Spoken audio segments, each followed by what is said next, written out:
नाशिकला बी असलंच काम झालं कमी.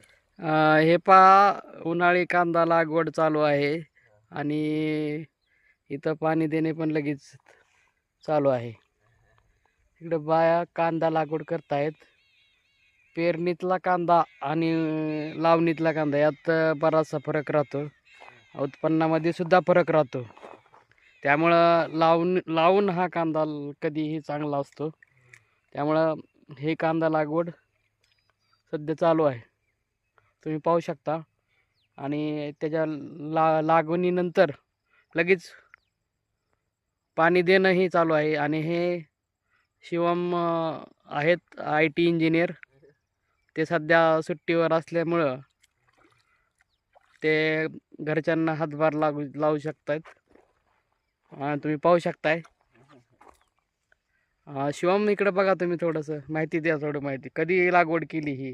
ही कालपासून लागवड चालू आहे. हां. हा. आणि ते लगेच पाणी देणं चालू आहे माग. इकडं बाया लावतात कांदा, दाखवा बायाला. हे बाग बाया कांदा लावतायत.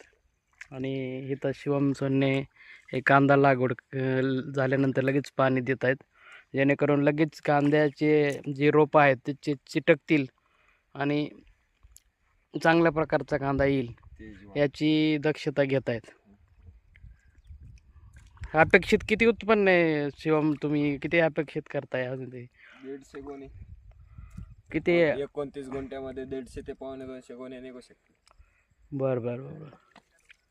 छान उत्पन्न काढताय मग तुम्ही. दरवर्षी काय कांदा करताय का ह्याच्यामध्ये? दरवर्षी.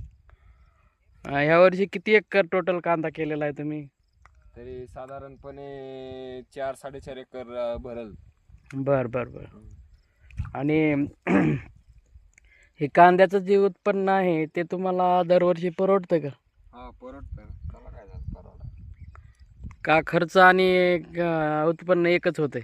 नाही असं तर होत नाही ना? नाही नाही, अजिबात नाही.